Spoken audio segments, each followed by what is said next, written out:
মা বাবা অসুস্থ, স্ত্রী ওদের সাথে থাকতে রাজি নয়, আবার তারা শহরে এসে থাকবে, তারাও রাজি নয়। এক্ষেত্রে আমার করণীয় কি? দুই বোন এক স্বামীকে নিয়ে সংসার করছে একসাথে, তাদের দুজনের বিয়ে কি বিশুদ্ধ? ইসলামে লটারি এবং কুইজের বিধান কি? আল্লাহ আল্লাহ জিকির করা যাবে কি না? অজু করার সময় কি মৌজার উপর মাসে করা যাবে? বিদেশ থেকে টাকা পাঠালে বাংলাদেশের ব্যাংক প্রণোদনা হিসাবে অতিরিক্ত কিছু টাকা দেয়, এ টাকা গ্রহণ করা যাবে কি? অতীতে নবী ছিল যার স্ত্রী কাফের, মুমিন নারী যার স্বামী কাফের, তাহলে কাফেরের সাথে মুমিনের বিয়ে ছিল বৈধ, কিন্তু বর্তমানে কাফের সাথে মুমিনের বিয়ে অবৈধ কেন? আচার ব্যবহার ভালো, কিন্তু স্ত্রী ও সন্তানের দিনদারির ব্যাপারে উদাসীন, এমন স্বামীর ব্যাপারে ইসলামের বিধান কি? গাউসুল আজম শব্দের অর্থ কি? কোনো মানুষ কি গাউসুল আজম হতে পারে? মা বাবার ইনকাম হালাল নয়, অর্থাৎ তারা হারাম খান। এখন সন্তানের জন্য দোয়া করলে তাদের দোয়া কবুল হবে? হুজুর আপনারা বলেন কালেমাওয়ালারা একদিন না একদিন জান্নাতে যাবে, তাহলে যারা কোরআনের আইনের বিরোধিতা করে তারা কি জান্নাতে যাবে? একটি পাত্রে কতটুকু পরিমাণ পানি থাকলে হাত দিয়ে উজু করা যাবে? যে ব্যক্তি খারাপ কাজ করে আর তার এই কাজের সমালোচনা করলে কি গীবত হবে? আসলাম উদ্দিন ভাই জানতে চেয়েছেন, মা বাবা অসুস্থ, স্ত্রী ওদের সাথে থাকতে রাজি নয়, আবার তারা শহরে এসে থাকবে, তারাও রাজি নয়। এক্ষেত্রে আমার করণীয় কি? খুব জটিল মাসালা। মা বাবা বাড়িতে অসুস্থ, শহরে আসতে রাজি নয়, আবার বউ গ্রামে থাকতে রাজি নয়। এখন দুকুলেই উনি টানায় পড়ে গেলেন, কি করবেন? এই অবস্থায় নিশ্চয়ই মা বাবাকে প্রাধান্য দিতে হবে স্ত্রীর উপরে, এটাই ইসলামের নির্দেশনা। স্ত্রী বদদোয়া দিলে স্বামীর গায়ে লাগতে একটু সময় লাগবে, কিন্তু মা বাবা বদদোয়া দিলে ডাইরেক্ট লেগে যাবে। এজন্য স্ত্রীর উপরে মা বাবাকে প্রাধান্য দিতে হবে। এ কথার অর্থ স্ত্রীকে অবহেলা করা সেটা নয়, বরং আপনি স্ত্রীকে বুঝিয়ে সুজিয়ে একটু তাকে ম্যানেজ করবেন, মা বাবাকে প্রাধান্য দেবেন। আর যদি মা বাবাকে বোঝানো যায়, তাদেরকে ম্যানেজ করা যায়, হাতে পায়ে ধরে হলেও ম্যানেজ করবেন। মা বাবাকে মনে কষ্ট দিয়ে আপনি শহরে স্ত্রীকে নিয়ে আসবেন না। যদিও স্ত্রীর অধিকার আছে, সে স্বামীর সাথে থাকতে চাইতেই পারে, কিন্তু ব্যাপারটা হলো মা বাবার মনে কষ্ট, এখানে একটু ঝামেলা তৈরি হয়ে গেল। কারণ মা বাবা এমন দুজন মানুষ যাদের বদদোয়া বিনা কারণেও লেগে যায়, যেটা আমি আগের আলোচনাগুলোতে বলেছি। বনি ইসরাইলের জুরাইস আল্লাহর নেক বান্দা ছিলেন, মুজাবুদ্দাওয়া ছিলেন, দোয়া করলে কবুল হতো, কিন্তু মায়ের বদদোয়া থেকে তিনিও নিষ্কৃতি পাননি। সহিহ বুখারীর হাদিস। যদিও তিনি ওই বদদোয়ার উপযুক্ত ছিলেন না, তিনি অপরাধী নয়, কিন্তু মা ভুলে বদদোয়া দিছে, না বুঝে, সেটাও লেগে গেছে। এই জন্য মা বাবাকে ম্যানেজ করুন, হাতে পায়ে ধরুন, বুঝান, তারপরে রাজি করে আপনি স্ত্রীকে নিয়ে শহরে আসতে হবে। নাজিম আহমদ ভাই জানতে চেয়েছেন, দুই বোন এক স্বামীকে নিয়ে সংসার করছে একসাথে, তাদের দুজনের বিয়ে কি বিশুদ্ধ? মোটেও নয়। দ্বিতীয় বোনের বিবাহটি বাতিল। দুই বোনকে নিয়ে একসাথে সংসার করছে, এটা কবিরা গুনাহ। এবং দ্বিতীয় বোনের বিবাহ নয়, এটা জেনা ব্যভিচার হচ্ছে। প্রথম বোনের বিবাহটি বাতিল হয়নি, প্রথম বোন জীবিত আছে, বিবাহে আছে। এই অবস্থায় দ্বিতীয় বোনকে বিয়ে করার কোনো সুযোগ ইসলামে নেই। আল্লাহ তাআলা যাদের সাথে বিবাহ হারাম কোরআন মাজিদে বলছেন সূরা নিসাতে, তার মাঝে আছে দুই বোনকে একত্রে বিয়ে করা, এটাও হারাম। সুতরাং নিজের স্ত্রী নিজের অধীনে থাকা অবস্থায় শেলিকা অথবা স্ত্রীর বড় বোনকে একসাথে বিয়ে করা যাবে না। যদি কেউ বিয়ে করে, এই বিয়ে বিয়ে না। যেমন আপন বোনকে বিয়ে করলে হবে না, আপন ফুপুকে বিয়ে করা যায় না, ঠিক দুই বোনকে একসাথে বিয়ে করা যায় না। যদি আপনি 5 লাখ টাকা মহরানা করেন, যদি এটা কাবা শরীফের ইমামও বিয়ে পড়াইয়া দেয় এবং সাক্ষী থাকে 100 জন, তারপরে বিয়ে নয়, এটা আল্লাহ নিষেধ করেছে।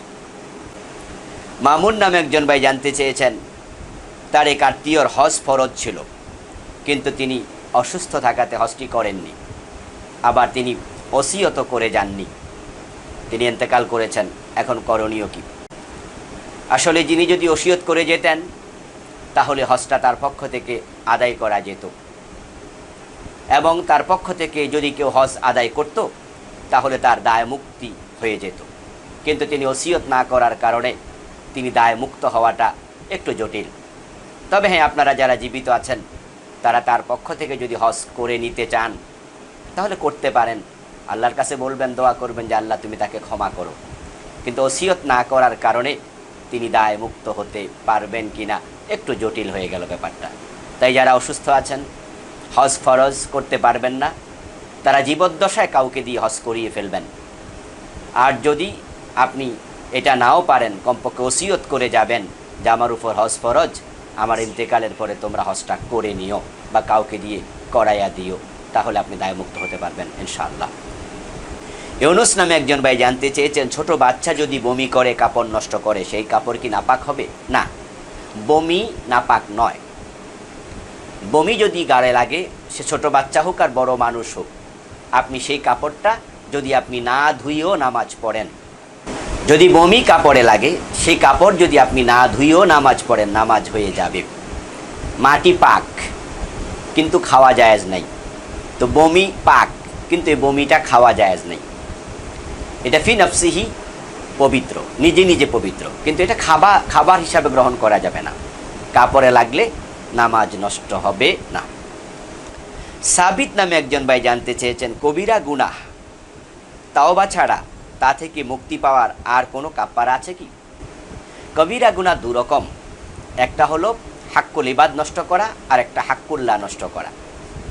যদি আপনি বান্দার হক নষ্ট করেন তাহলে আপনি শুধুমাত্র তাওবা দিয়ে তা থেকে পরিত্রাণ পেতে পারেন না। যেমন আপনি কারো গীবত করলেন, তাহলে আপনি গীবত করলে যার গীবত করলেন তার থেকে আপনাকে ক্ষমা চেয়ে নিতে হবে। কারো হক নষ্ট করলেন, যদি আপনি চুরি করেন, ডাকাতি করেন, কারো হক নষ্ট করেন, তাহলে এই অবস্থায় আপনি শুধুমাত্র তাওবা করলে মাপ পাবেন না, আপনি বান্দার হক আদায় করে তারপরে তাওবা করতে হবে। ঘুষ খেলেন, এভাবে আপনি যার থেকে ঘুষ খেয়েছেন তার টাকাটা তাকে ফিরিয়ে দিয়ে তারপরে তাওবা করতে হবে। আর যেগুলো আল্লাহর সাথে জড়িত, যেমন আপনি মিথ্যা বলেছেন, এরপরে আপনি সুদ খেয়েছেন, আপনি মদ পান করেছেন, নামাজ তরক করেছেন, ইত্যাদি ইত্যাদি কবিরা গুনাহ, এগুলো থেকে শুধু তাওবা করলেই চলবে, কোনো কাফফারা দেওয়ার প্রয়োজন হবে না। এমদাদ নামক একজন ভাই জানতে চেয়েছেন, দুই ভাইয়ের যৌথ ব্যবসা, লভ্যাংশ সমান সমান, কিন্তু হাত খরচ হিসাবে ক্যাশ থেকে আমরা দুজনেই নিজেরা প্রয়োজন মতো খরচ করি, কেউ কারো অনুমতি নেই না, ঠিক হবে? আমি মনে করি ঠিক হবে না, কারণ দুইজনের যখন লভ্যাংশ সমান, অন্যান্য খরচও সমান হওয়া উচিত। এই জন্য আপনারা হাত খরচা হিসাবেও কে কি খরচ করছেন সেটা লিখে রাখা উচিত, এবং সেখানেও যদি কেউ বেশি খরচ করে সেই খরচের অতিরিক্তটুকু ফিরিয়ে দেওয়া উচিত, না হয় অন্যের হক নষ্টের কারণে আপনি গুনাহগার হয়ে যেতে পারেন। আয়মান তাহের ভাই জানতে চেয়েছেন, বিদেশ থেকে টাকা পাঠালে বাংলাদেশের ব্যাংক প্রণোদনা হিসাবে অতিরিক্ত কিছু টাকা দেয়, এ টাকা গ্রহণ করা যাবে কি? হ্যাঁ, যাবে। এটা সুদ নয়, কারণ সরকার আপনার থেকে টাকা নেয়নি, আপনাকে টাকা নিয়ে অতিরিক্ত কিছু দিয়েছে তা নয়, বরং আপনি ট্রানজাকশান করেছেন, সরকার এজন্য আপনাকে উৎসাহিত করছে। কারণ মানুষ বিভিন্ন অন্যায় উপায়ে টাকা পাঠায়, সরকার রেমিটেন্স থেকে বঞ্চিত হয়। এই জন্য সরকার সিদ্ধান্ত নিয়েছে যারা সরকারি ব্যাংকের মাধ্যমে টাকা পাঠাবে তাদেরকে প্রণোদনা হিসাবে কিছু টাকা অতিরিক্ত দেবে। এটা গ্রহণ করা জায়েজ হবে, এটা সুদ হিসাবে নয়, এটা উৎসাহ ভাতা হিসাবে নিতে পারবেন। জানে আলম নামক একজন ভাই জানতে চেয়েছেন, গাউসুল আজম শব্দের অর্থ কী? কোনো মানুষ কি গাউসুল আজম হতে পারে? প্রশ্নের প্রথম অংশের জবাব হলো, গাউস মানি সাহায্যকারী, আজম মানি বড়। আল গাউস আল আজম অর্থ হলো সবচেয়ে বড় সাহায্যকারী। আজম আল ইমাম আল আজম, ইমামদের মাঝে সবচেয়ে বড় ইমাম। চার মাযহাবের ইমাম, তার মাঝে ইমাম আবু হানিফা হলেন সবার চেয়ে বড় ইমাম, এই জন্য ওনাকে বলা হয় আল ইমাম আল আজম। তো আল গাউস আল আজম সবচেয়ে বড় সাহায্যকারী। তো সবচেয়ে বড় সাহায্যকারী কে? উত্তর নিশ্চয়ই আল্লাহ। এই জন্য আমরা সকলে সাহায্য চাই আল্লাহর কাছে, এটা কোনো মানুষের সেপত হতে পারে না। সুতরাং আব্দুল কাদের জিলানী রাহেমাহুল্লাহকে আল গাউসুল আজম বলা জায়েজ হবে না, এটা শিরিক হওয়ার সম্ভাবনা আছে। যদি আমাদের দেশে এটা প্রচলিত আছে যে আমরা আব্দুল কাদের জিলানীকে গাউসুল আজম বলে থাকি। এই পরিভাষা পরিত্যাগ করতে হবে। আব্দুল কাদের জিলানী রাহেমাহুল্লাহ যদি জীবিত থাকতেন, ওনাকে কেউ বলতো যে আপনি সবচেয়ে বড় সাহায্যকারী, নিশ্চয় তিনি ধমক দিয়ে থামিয়ে দিয়ে বলতেন, আমি নিজেই তো সাহায্যের মুখাপেক্ষী, আমি বিপদে পড়লে আমি তো আল্লাহর কাছে সাহায্য চাই, তা আমি কিভাবে সবচেয়ে বড় সাহায্যকারী হলাম। তিনি এটা মেনে নিতেন না, বরং ধমক দিতেন। সুতরাং অতি আবেগ দেখানোর কোনো সুযোগ নেই। ইমরান নামে একজন ভাই জানতে চেয়েছেন, অজু করার সময় কি মৌজার উপর মাসে করা যাবে? হ্যাঁ, আল মাসহু আলাল খুফাইন এটা সুন্নাহ, এটা অনুমোদিত। যদি আপনি মুকিম থাকেন, পবিত্র অবস্থায় মৌজা পড়তে হবে, অপবিত্র অবস্থায় পড়ে মাসে করা যাবে না। আপনি পবিত্র অজু অবস্থায় মৌজা পড়েছেন, আপনার অজু আছে, অজুটা ভেঙে গেছে, আপনি আবার অজু করছেন, তাহলে মুকিমের জন্য 1 দিন 1 রাত, মুসাফিরের জন্য 3 দিন 3 রাত মৌজার উপরে মাসে করা জায়েজ আছে। সে মৌজা যদি আর না খোলে, তাহলে শুধুমাত্র মৌজার উপরে হাতে পানি নিয়ে মাসে করলেই তার অজু হয়ে যাবে। তবে মৌজা হওয়া লাগবে ওলামায়ে হানাফের মতে চামড়ার মৌজা। আর অন্যান্য মাসলাকের আলেমগণ বলেন আল মাসহু আলাল জাওরাবাইন, কাপড়ের মৌজার উপরেও মাসে করার হাদিস রয়েছে। সুতরাং যদি সেই কাপড়ের মৌজাটা ছেঁড়া না হয়, তাহলে কাপড়ের মৌজার উপরেও হাদিসের আলোকে মাসে করা জায়েজ আছে। অন্যান্য মাযহাবের ওলামাগণ সেটাও অনুমোদন করেছেন। আবুল কালাম নামে একজন ভাই জানতে চেয়েছেন, আল্লাহ আল্লাহ জিকির করা যাবে কিনা? আল্লাহ আল্লাহ জিকির করার ব্যাপারে ওলামায়ে কেরামের একটু মতভেদ রয়েছে। একদল আলিম বলেন যে রাসূল সাল্লাল্লাহু আলাইহি ওয়াসাল্লাম নিজে আল্লাহ আল্লাহ জিকির করেছেন এমন কোনো হাদিস পাওয়া যায় না। তাই আল্লাহ আল্লাহ জিকির করবে না, বরং শব্দ যোগ করে বলবে সুবহানাল্লাহ, আলহামদুলিল্লাহ, আল্লাহু আকবার, শব্দ যোগ করতে হবে। আর কিছু কিছু আলেম বলেছেন আল্লাহ আল্লাহ শব্দে জিকির করা জায়েজ। তাদের দলিল হচ্ছে সহিহ মুসলিমের একটি হাদিস, লা তাকুমুস সাআ আলা আহাদিন ইয়াকুলু আল্লাহ আল্লাহ, ততদিন পর্যন্ত কিয়ামত হবে না যতদিন পর্যন্ত আল্লাহ আল্লাহ বলার মতো লোক থাকবে। তো আল্লাহ আল্লাহ শব্দ দুবার এসেছে, এ তাকরার ডাবল দিয়ে বোঝা যাচ্ছে আল্লাহ আল্লাহ জিকিরকারী থাকলে, আল্লাহর নাম নেয়ার মতো লোক থাকলে। এরপরে কোরআন কারিমে আল্লাহ তাআলা আল্লাহর নামে জিকির করতে বলেছেন। হ্যাঁ, তো যেহেতু আল্লাহর নামে আল্লাহ জিকির করতে বলেছেন, সেহেতু আল্লাহর নাম কি? আল্লাহর জাতি নাম তো আল্লাহ। তাই ওলামায়ে কেরামের একদল বলেন আল্লাহ আল্লাহ জিকির করা যাবে। তবে রাসূল সাল্লাল্লাহু আলাইহি ওয়াসাল্লাম জিকিরের যে আলফাজগুলো শিখিয়েছেন, নিজে করেছেন, সেখানে তিনি লফজি মুখে আল্লাহ আল্লাহ আল্লাহ আল্লাহ এরকম করেছেন এমন হাদিস পাওয়া যায় না। তাই আমরা যদি সরাসরি হাদিস থেকে জিকির করতে যাই, তাহলে আমরা সুবহানাল্লাহ, আলহামদুলিল্লাহ, আল্লাহু আকবার, লা ইলাহা ইল্লাল্লাহ এভাবে করব। তা আলেমদের মতভেদ যেহেতু আছে, সেহেতু আমি মতভেদ সহ আলোচনা করলাম। জাযাকুমুল্লাহ। শেখ আহমদ ভাই জানতে চেয়েছেন, ঈমান ভঙ্গের কারণ কি কি? ঈমান ভঙ্গের কারণ আছে। চমৎকার প্রশ্ন। আমরা ওযু ভঙ্গের কারণ জানি, নামাজ ভঙ্গের কারণ জানি, কিন্তু ঈমান কি ভঙ্গ হয় না? হ্যাঁ, ঈমান ভঙ্গ হয়।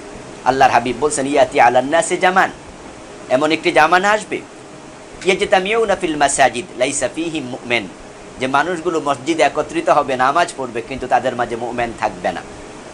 অন্য হাদিসে আসছে, মানুষ সকালবেলা মুমিন থাকবে, সন্ধ্যাবেলা কাফের হয়ে যাবে। আসবাহা মুমিনান ফায়ুমসি কাফেরা, সহিহ মুসলিমের riwayat, যে সকালবেলা মুমিন থাকবে, সন্ধ্যাবেলায় কাফের হয়ে যাবে। তো কাফের কিভাবে হবে? ঈমান ভেঙে যায় 4 কারণে। 1 নাম্বার কুফর, যদি আল্লাহর কোনো বিধান অস্বীকার করে, কোরআনের আয়াত অস্বীকার করে, কোরআনের কোনো আইন অস্বীকার করে, কাফের হয়ে যাবে, ঈমান ভেঙে যাবে। শিরিক করলে, আল্লাহ তাআলার সাথে যদি কাউকে আবার অংশীদার করে, তাহলে তার ঈমান চলে যাবে।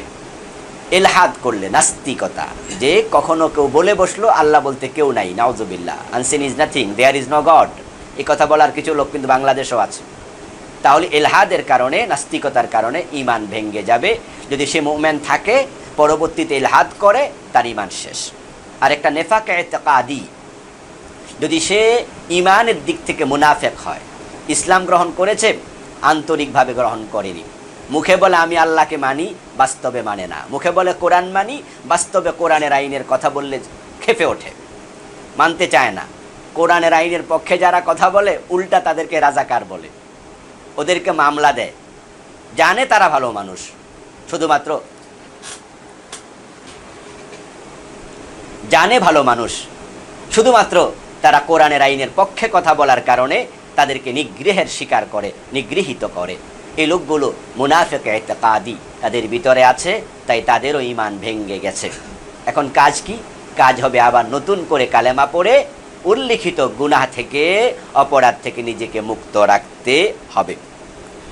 শরীফুল্লাহ ভাই জানতে চেয়েছেন যে ওনার লজ্জাস্থান থেকে কিছু পানি বের হয় মাঝে মাঝে যখন তিনি উত্তেজিত হন, এতে গোসল ফরজ হবে কি না? যদিও সেটা বীর্য আকারে নয়, না, যদি বীর্য বের না হয় গোসল ফরজ হবে না।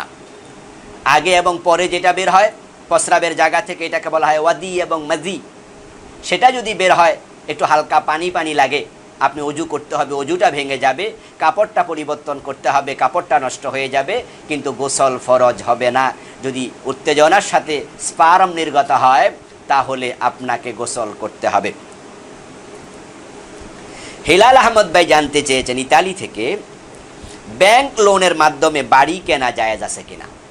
ওনাদের দেশে ব্যাংক লোনের মাধ্যমে বাড়ি বিক্রি করা হয়, ইতালি এবং আপনার ইউরোপের অনেক দেশেই। হ্যাঁ ভাই, যদি ব্যাংক আপনাকে লোন দেয়, বাড়িটা কিনে দেয়, বাড়ির মালিক আপনি নয়, মালিক হলো ব্যাংক। আপনি মালিক হবেন কখন? লোন পরিশোধ হয়ে যাবে যখন।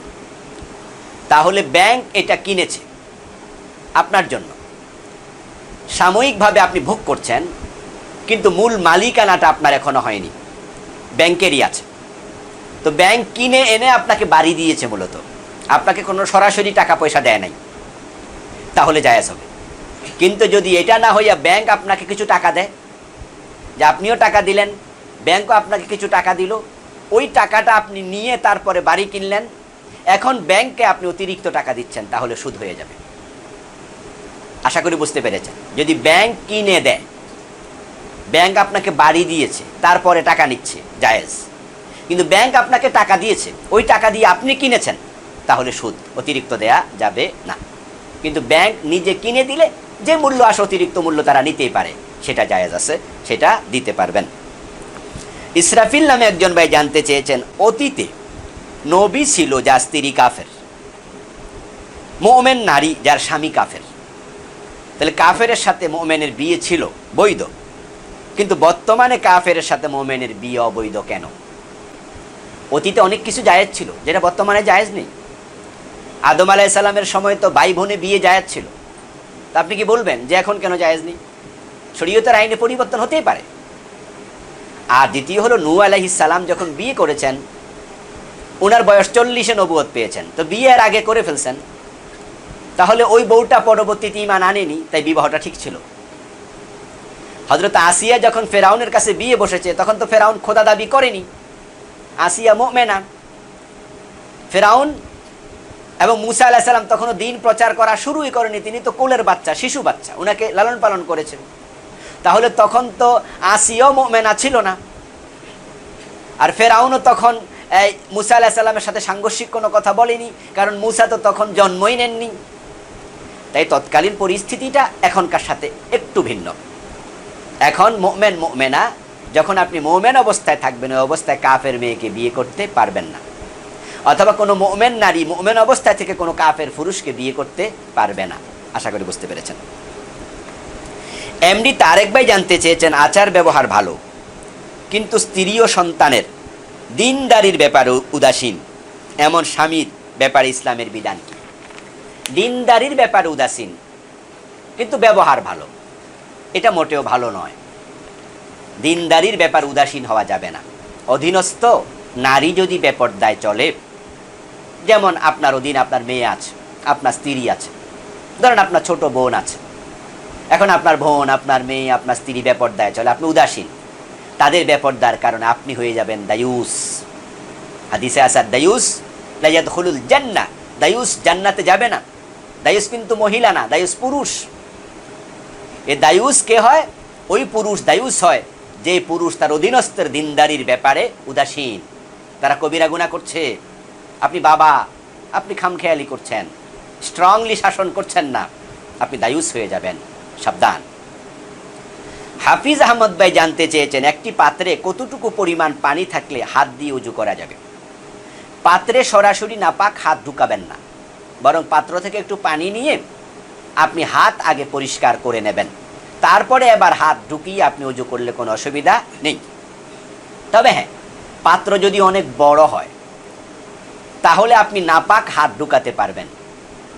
সে পাত্রে পানি হওয়া লাগবে 2 কল্লা পরিমাণ। হাদিসে আসছে রাসূলুল্লাহ সাল্লাল্লাহু আলাইহি ওয়াসাল্লাম বলেছেন, ইযা কানাল মাউ কুল্লাতাইন লাম ইয়াহমিলিল খাবাস।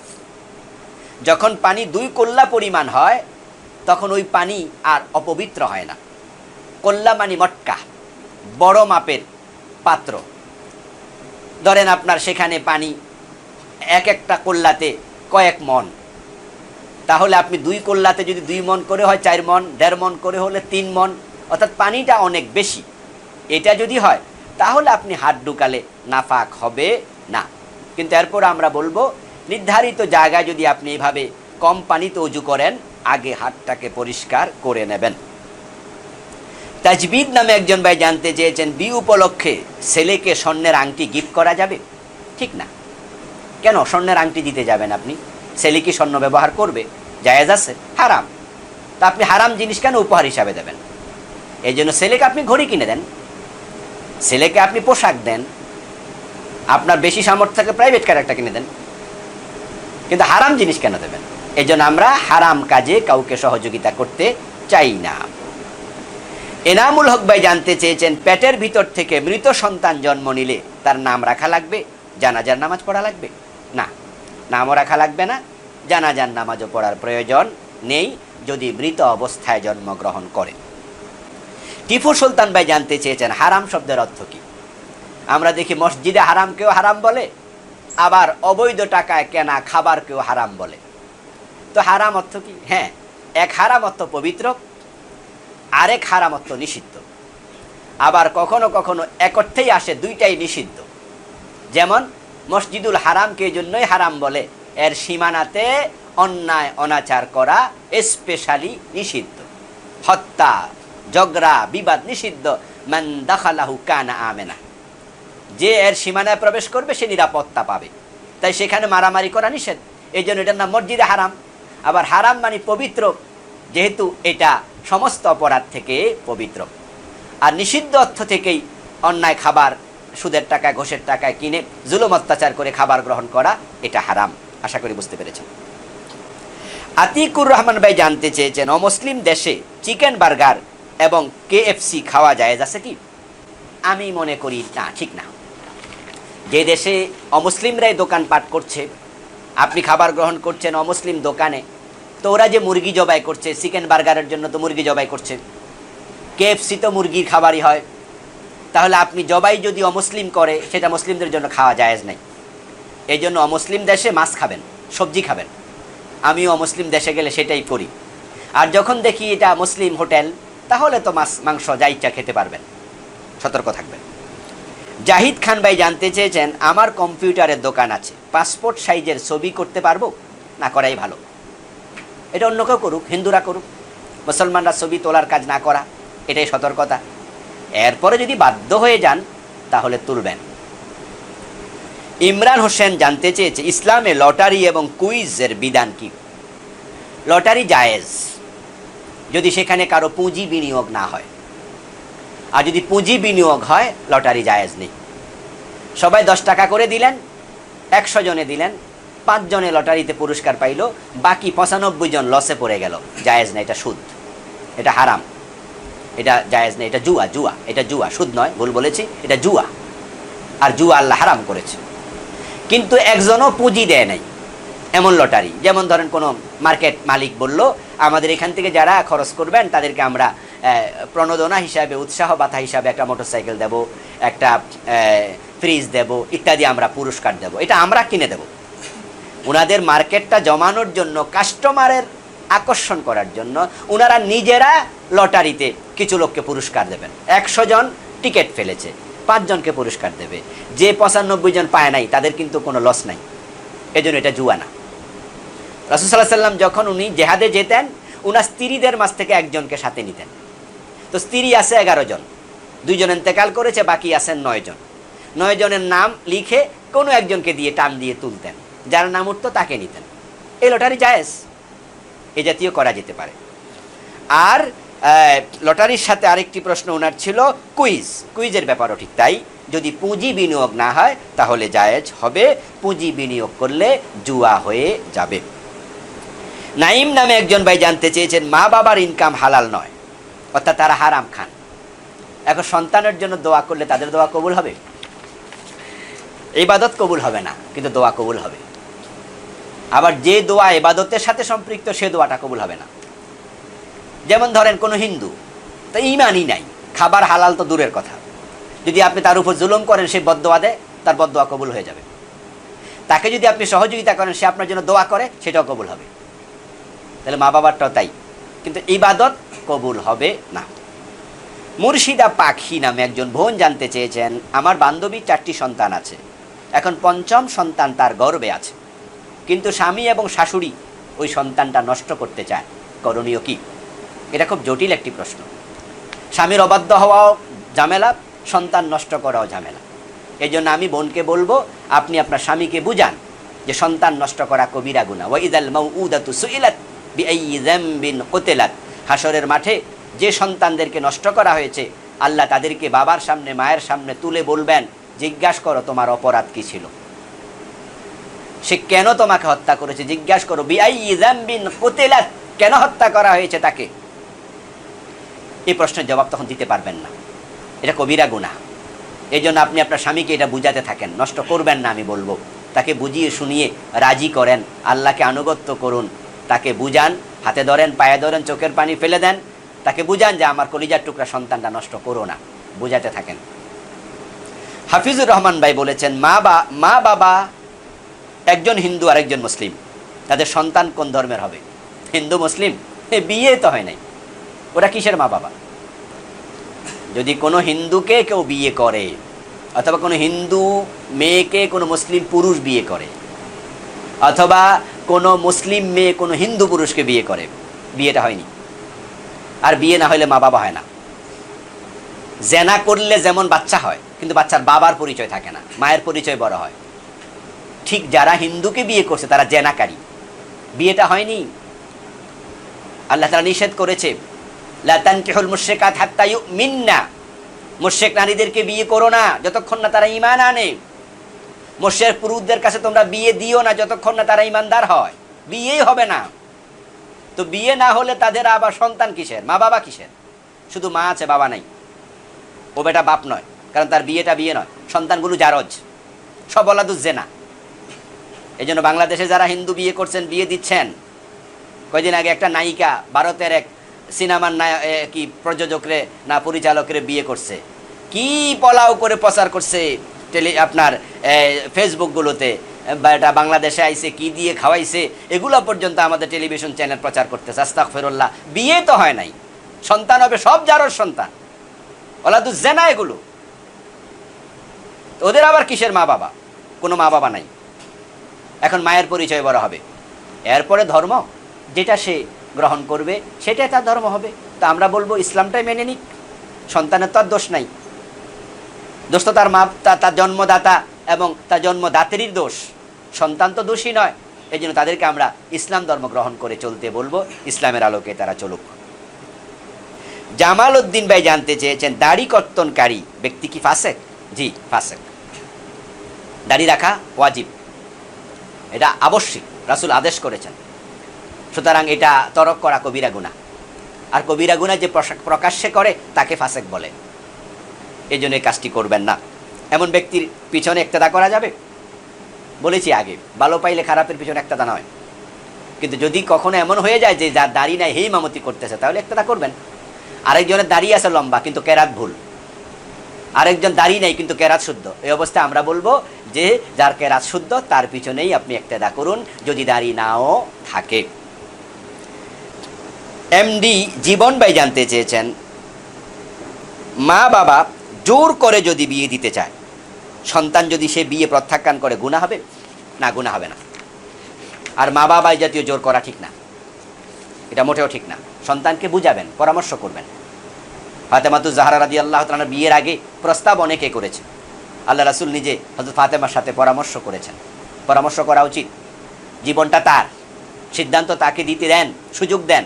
তবে হ্যাঁ, ছোট মানুষ, কম বয়স, হয়তো আবেগী সিদ্ধান্ত নেবে, তাই আপনি বাবা মা হিসাবে আপনি ভূমিকা রাখবেন, তাকে বুঝাবেন, কিন্তু জোর জবরদস্তি করবেন না। এই আমার মেয়ে, আমি বিয়ে দেবো, তোর কি, ওঠ, বিয়ে তোর কালকে, এই জাতীয় যেন না হয়।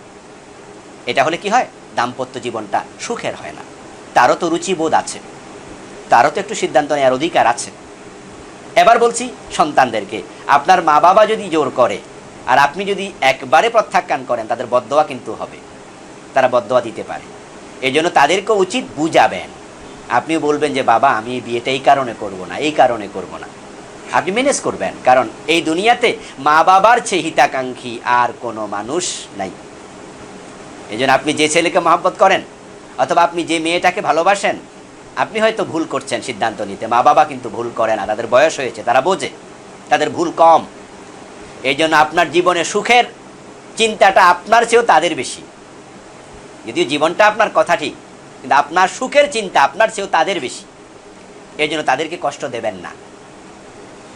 দেলোয়ার ভাই জানতে চেয়েছেন, মানুষ মারা যাওয়ার পর তাদের জন্য আমাদের করণীয় কি?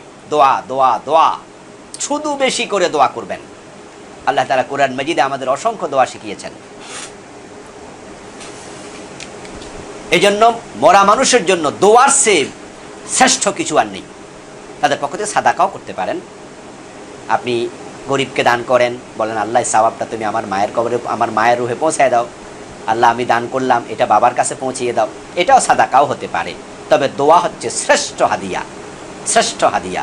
এই জন্য রব্বির হামহুমা কামা রব্বায়ানি সগীরা, অন্য অন্য দোয়া যেগুলো আছে আপনজনের জন্য, এই দোয়াগুলো করতে থাকবেন। ফাতেমা নামে একজন বোন জানতে চেয়েছেন, ডিভোর্সি মেয়ে বাবার বাড়িতে থাকে, তার প্রতি তার মা বাবা, ভাই বোন এবং তাদের প্রতি তার দায়িত্ব কি? যদি মেয়েটা সক্ষম হয়, চাকরি করে, তার টাকা পয়সা আছে, অথবা স্বামী থেকে টাকা পয়সা পেয়েছে অনেক, ডিভোর্সি মহারানা হিসাবে, তাহলে সেই টাকা থেকে তার মা বাবা যদি গরিব হয় তাদেরকে দেবে। ছেলে যেমন দেয়, মেয়েও দেবে। চাকরি করে, চাকরির টাকা মা বাবাকে দেবে, ভাই বোনকে দেবে। দায়িত্ব তাদেরও আছে, যেটা মানবিক বিষয়।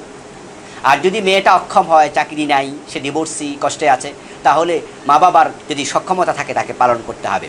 কিন্তু বালেগ হওয়ার পরে সন্তানকে লালন পালন করা মা বাবার জন্য বাধ্যতামূলক নয়।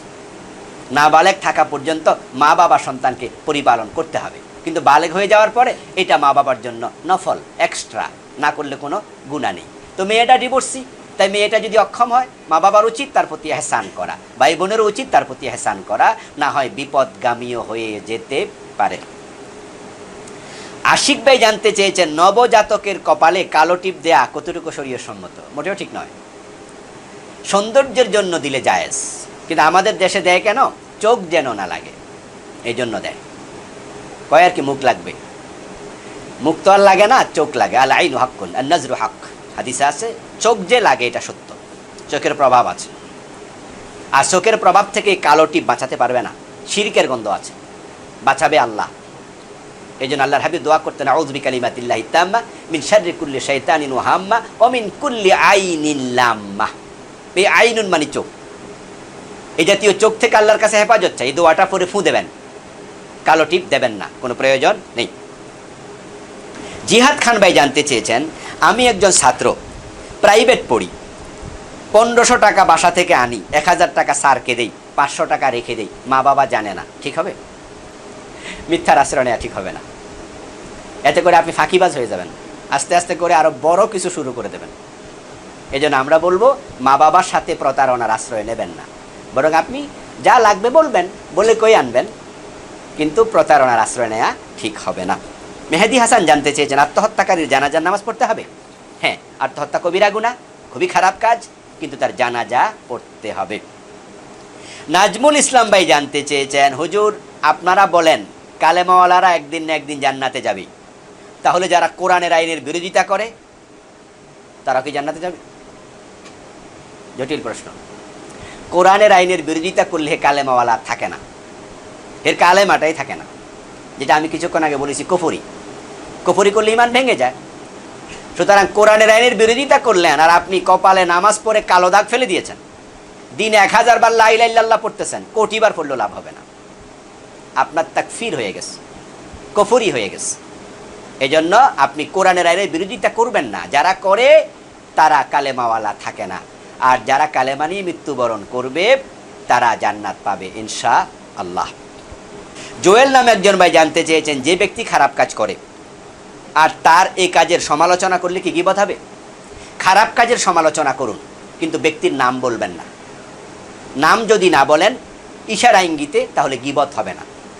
কিন্তু কোনো ব্যক্তি অন্যায় করছে, সেটা তার পিছনে নাম নিয়ে বললে তাহলে সে মনে কষ্ট পাবে, গীবত হবে। তবে হ্যাঁ, ওই অন্যায়টা যদি দেশ এবং জাতির জন্য ক্ষতিকারক হয় তাহলে গীবত হবে না।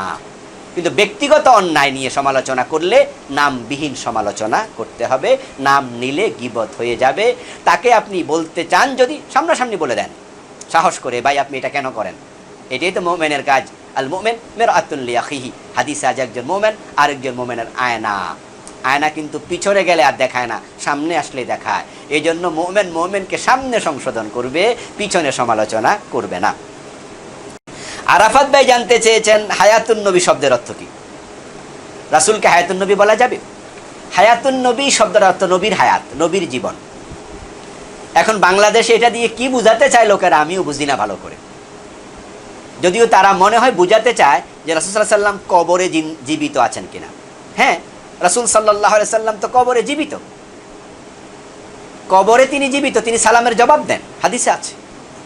মানুষ সালাম দিলে সালাম ওনার কাছে পৌঁছানো হয়, কিন্তু এই কথার অর্থ এই না যে তিনি মারা যাননি। যদি কেউ মনে করে হায়াতুন নবী মানে তিনি দুনিয়ার মতোই জীবিত আছেন, তাহলে সে ভুল করবে। রাসূল ইন্তেকাল করেছেন, সাহাবারা তাই উনার ইন্তেকালে কষ্ট পেয়েছে।